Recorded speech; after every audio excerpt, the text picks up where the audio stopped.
Have you ever heard of the Tinder Swindler on Netflix? Well, I have my own story about a Tinder swindler that I met in 2023 on Tinder.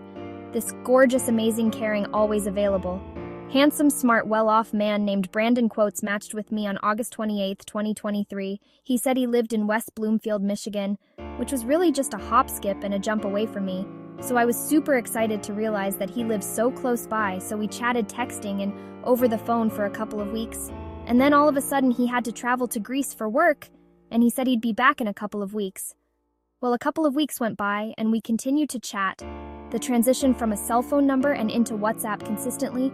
We no longer use the cell phone number. During this time, he has sent me pictures of himself with his son and with his dog, and was very endearing and very interested in my lifestyle and in my life. Little did I know that he was actually sizing me up to see how much money I was worth. So after a few weeks of him being out of town overseas, he asked me if I can send him money, and he said that he has to pay the government money in order to leave because he owes them that. For the project that he's working on, he said that he might go to jail if he didn't pay this money, and in that process he showed me a bank account, which I'm assuming is fake now, of having like $4.2 million on it. So he said he'd be paying me back the money. Well, he didn't ask me for $5, $10, $50, $100, or even $500.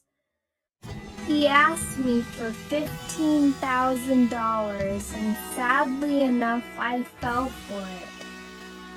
He put a lot of pressure on me to send him the money, and so that he wouldn't be able to come home and be with me and marry me unless I helped him.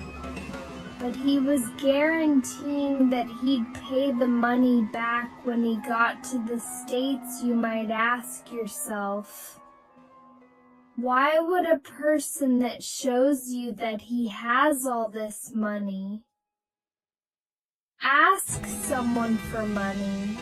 Well, it's all part of the scam and part of the game that they play, these scammers.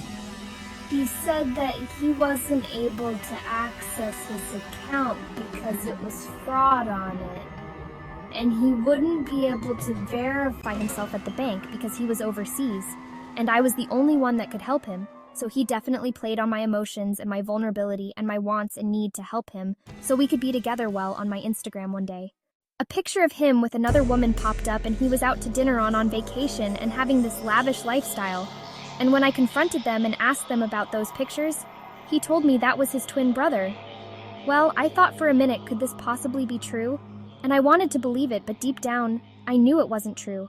I found the profile of the gentleman that he was actually pretending to be. It was a plastic surgeon in Brazil named Dr. Paulo Duarte. I saw all the same pictures, and wearing all the same clothes and all the same places that he had actually sent me on this man's Instagram. So I actually ended up contacting the plastic surgeon's office, and they informed me that yes, they were aware that someone and maybe several people were using the doctor's profile pictures to scam women out of money around the world, not just in the United States. Time went by, and I guess I still was holding on to hope that it was all true, that this guy was a twin. And the story gets better because he said him and his twin hadn't talked in many years because he said that his brother had actually killed his girlfriend at a young age, maybe in the teenage years. And he said that his father had covered up for him so that he wouldn't go to jail, and that he had no idea what his brother was up to all these years. Well, the further I dug into the doctor's profile, I found that the pictures he was posting was with his son and his dog, which were the same pictures that Brandon was sending to me posing as this man, but with a different name. So once I became convinced and convinced myself that this was a total scam situation, it was too late. I had already sent him the money, and the money was sent in the form of Bitcoin. So I really had no way of getting it back because I didn't use my bank. I did try to use my bank, but my bank in fact stopped the transaction that would not let me wire the money because they were concerned that it was fraud. They had their own information based on the information I had given them. So even though the bank tried to stop me, people tried to warn me in my life, they cared about me. I still moved forward with pulling the cash out of my bank and going to a Bitcoin machine at a gas station and proceeded to put $15,000 in cash into this machine and transfer it to the so-called person named Brandon. Brandon had told me he was from Brazil originally, and he was totally lying. I ended up finding out that this man was from Nigeria, and apparently there's a big scam in Nigeria where people are taught how to scam people out of money. One day I was on WhatsApp with Brandon and he forgot to shut off his video, and I saw the gentleman. It was definitely not the person in the pictures that I had been being sent by him all along. So I was very distraught, and I was very angry and very sad. And I disconnected the call. Once I disconnected the call, I shut off my phone for a couple of days. When I turned my phone back on, he contacted me and asked me what was wrong and what was going on.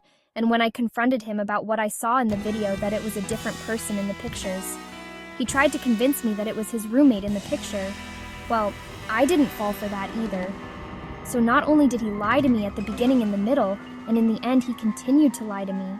Even when I saw with my own eyes what the lies were, so it even worse, he asked me, because he told me I was the only one that he trusted to actually open up Tinder profiles for him with his images, so that he could continue to get money from women, because he still needed money to come home well. I was so over it and so done with that I ended up reporting it to the FBI, but nothing has come of it. I really feel sorry for myself sometimes, but I also see how naive I was to send money to someone I'd never met.